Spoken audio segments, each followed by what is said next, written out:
नमस्कार दोस्तों, मैं इंजीनियर दीपक कुमार। आप देख रहे हैं PNP public and power news. दोस्तों, हमारे यूट्यूब चैनल पे आप लोग का स्वागत है। दोस्तों, इंतजार के बाद देश की राजनीतिक जिस तरह से राजनीतिक गर्म है माहौल है, उसके बाद पहला चरण का कल 19 अप्रैल 2024 को पहला चरण का जो चुनाव है वो समाप्त होता है। पूरे देश में 21 राज्य में चुनाव होता है और टोटल 102 सीट पे बिहार में 4 लोकसभा क्षेत्र जिला में जो है चुनाव होता है और पूरे देश में जो 21 राज्य का जो चुनाव होता है उसमें से बिहार सबसे पीछे, वोटिंग है वो सबसे पीछे है। इसका क्या कारण है, क्या वजह है? जो है इलेक्शन कमीशन का 8 बजे के बाद जो रिपोर्ट आता है रात में, उसके बाद उन्होंने बोला कि इस पे हम लोग सोचेंगे और विचारेंगे, रिसर्च करेंगे क्या है वजह। बताया जा रहा है कि गर्मी का जिस तरह से प्रहार है, जिस तरह से टेम्परेचर 40-41 डिग्री है, उसके वजह से जो है वोट ऑफ परसेंटेज डाउन हुआ। लेकिन जो बताया जा रहा है, इतिहास जब हमने खंगालने का काम किया तो वोट ऑफ परसेंटेज 1999 तक सही था। उसके बाद 2004 में वोट ऑफ परसेंटेज गिरता है, जिस टाइम अटल बिहारी वाजपेयी जी ने देश से आग्रह किए थे, उस टाइम भी वोट ऑफ परसेंटेज घट गया था। और आपने देखा होगा कि सत्ता का परिवर्तन होता है। उसी तरह 2014 में वोट ऑफ परसेंटेज पूरे देश में बढ़ता है, क्योंकि जब मैंने इतिहास खंगालने का काम किया कि जब आपका शहरी वोट गर्मी बरसात को भूलकर अगर अपने घर से निकलकर वोट डालने जाता है तब वोट ऑफ परसेंटेज बढ़ जाता है। यही कारण है। अंदरूनी जो खबर है, क्या लगता है कि मोदी जी का जो 400 पार का नारा है, क्या वो रथ कहीं रुक तो नहीं सकता? क्योंकि 14 और 19 में वोट ऑफ परसेंटेज जो पूरे देश में बढ़ा था, उसके अपेक्षा 102 सीट पर इस बार जो है करीब 7 से 8% वोट की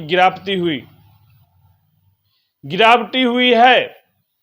ये बड़े संदेह की बात है, क्योंकि जो बताया जा रहा है कि बूथ ऑफ परसेंटेज जो बूथ था तमाम 21 राज्यों में पिछड़ा, अति पिछड़ा, आदिवासी और अल्पसंख्यक का वोट और बताया जा रहा है कि उसने वोट गिराने का काम किया है। लेकिन शहरी इलाका के लोग जो है, जहां नगर परिषद, नगर निगम का जो क्षेत्र पड़ता है, वहां पे वोट ऑफ परसेंटेज नहीं के बराबर गिरा है।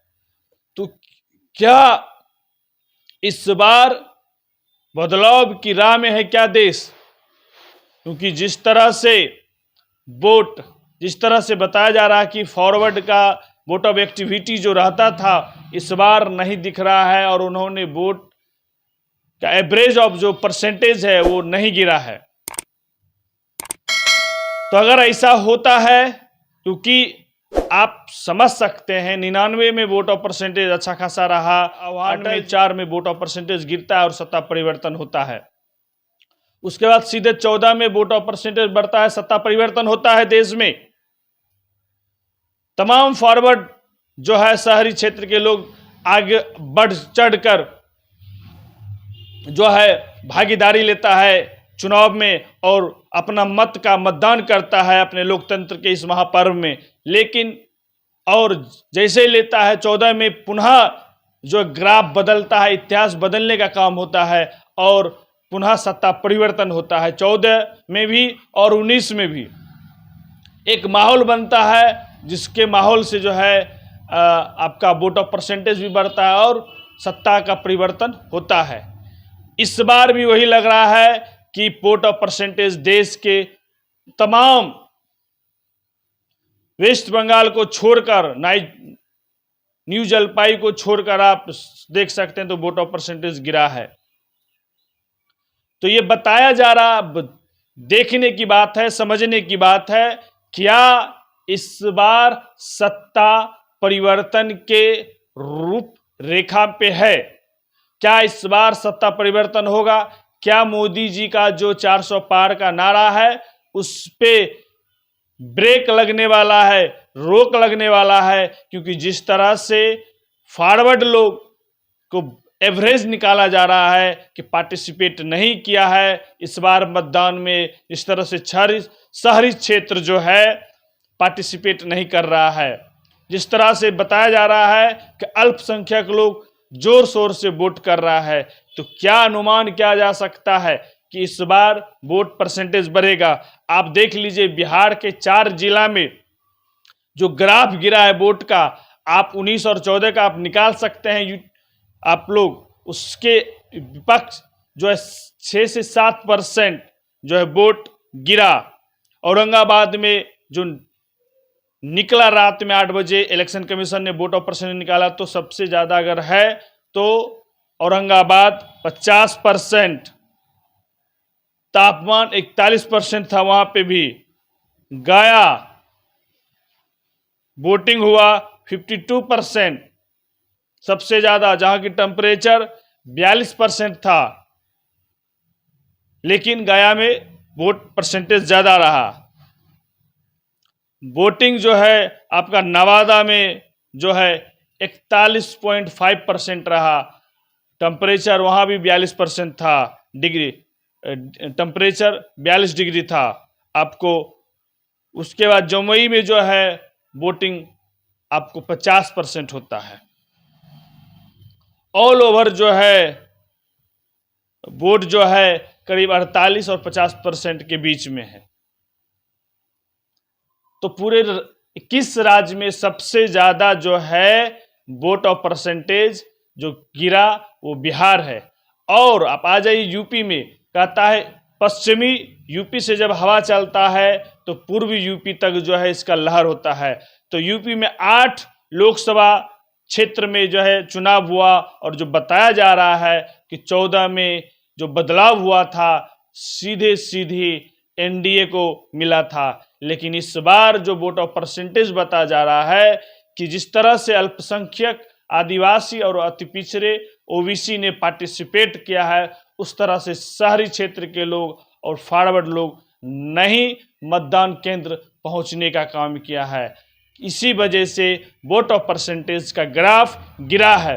क्या मुश्किल घड़ी देख रहा है, क्योंकि एक रुख बताता है कि जब पश्चिमी यूपी से हवा चलती है तो पूर्वी यूपी का जो है मिजाज बताया जाता है कि इस बार यूपी का मिजाज तो जहां तक बताया जा रहा है कि इस बार मुश्किल का घड़ी दिख रहा है भाजपा को खासकर, क्योंकि लग नहीं रहा है जिस तरह से अटल जी के टाइम ग्राफ गिरा था उसी तरह इस बार मोदी जी के टाइम 2024 में वोट ऑफ परसेंटेज का ग्राफ गिरा है। जिस तरह से मणिपुर में भी वोट का जो परसेंटेज जिस तरह से बताया जा रहा है पड़ा है आपको सिक्किम में। और सबसे खासियत बात यह है दोस्तों कि जिस 370 धारा का आलाप जपते हैं भाजपा पार्टी के तमाम नेतागण और तमाम शीर्ष नेता और उनके जो अगुवाई जो उनके समर्थक है, लेकिन जिस तरह से बायकॉट भाजपा ने जम्मू कश्मीर में बायकॉट किया, चुनाव नहीं लड़ रहा है, 5 संसदीय क्षेत्र है वहां पे और 3 संसदीय क्षेत्र पे जो है भाजपा ने अपना उम्मीदवार नहीं उतारा और उनके उम्मीदवार निर्दलीय भी नहीं लड़ा। तो क्या वजह है? आप कहते हैं कि हम 370 धारा हटाएं और देखिए जम्मू कश्मीर में शांति का प्रतीक है, जम्मू कश्मीर में परिवर्तन हुआ घाटी में, लेकिन क्या वजह है? क्या वजह है कि इस बार जो है 3 सीट पे भाजपा ने अपना कैंडिडेट नहीं उतारा? कहीं न कहीं ये एक डर है और वहाँ 2 क्षेत्रीय पार्टी जो है आमने सामने है, पीडीपी और उमर अब्दुल्ला जी का पार्टी नेशनल कांग्रेस जो है वहां पे लड़ रही है चुनाव, भाजपा साइड है। तो ये सबसे बड़ी बात है। 370 धारा का विलाप रट रहे हैं, जिस 370 धारा पे आप चुनाव पूरे देश में लड़ रहे हैं, लेकिन आपका जो स्थिति है जम्मू कश्मीर में, आप चुनाव वहां से 3 सीट पे नहीं लड़े। तो ये सबसे बड़े ब्रेकिंग न्यूज है दोस्तों, आप लोग इसको सुनिए और समझिए क्या कारण है। ये बड़ा मुद्दा है। और गांधीनगर से, गुजरात गांधीनगर से भारत के गृह मंत्री अमित शाह जी ने जो है नॉमिनेशन कल फाइल किए, तो अब उनके भी भविष्य तय होता है। इस बार क्या होगा, जिस तरह से वोट ऑफ परसेंटेज का रूपरेखा दिख रहा है, लग नहीं रहा है कि इस बार जो वो 400 पार की गारंटी है दूर दूर तक दिखने को। कहीं न कहीं जिस तरह से ये 102 सीट का जो वोटिंग परसेंटेज है, ये दिखा रहा है कि बदलाव के रूपरेखा में देश की जनता है। तो आपने देखा 99 और 4 के बाद 2014 में जो बदलाव हुआ, सत्ता परिवर्तन हुआ, कांग्रेस सत्ता से विलुप्त हुई, उसके बाद पुनः फिर 24 में वोट ऑफ परसेंटेज का ग्राफ गिरा है। क्या लगता है आप लोग? अगर हमारे बातों से सहमत है तो फेसबुक पेज पर अगर देख रहे हैं तो पेज को फॉलो करिए, लाइक करिए, शेयर करिए और अपना प्रतिक्रिया जरूर दीजिए। अगर आप यूट्यूब चैनल पे देख रहे हैं तो कमेंट जरूर करिए, शेयर भी करिए, लाइक करिए और बेल आइकन को जरूर टच करिए, क्योंकि हमारा वीडियो आपके साथ आपके यूट्यूब पे, आपके चैनल, आपके मोबाइल में पहले नोटिफिकेशन जाएगा दोस्तों। क्योंकि आपकी आवाज़ को हम सड़क से सदन तक उठाने का काम करते हैं। आपका सहयोग बहुत जरूरी है। धन्यवाद दोस्तों।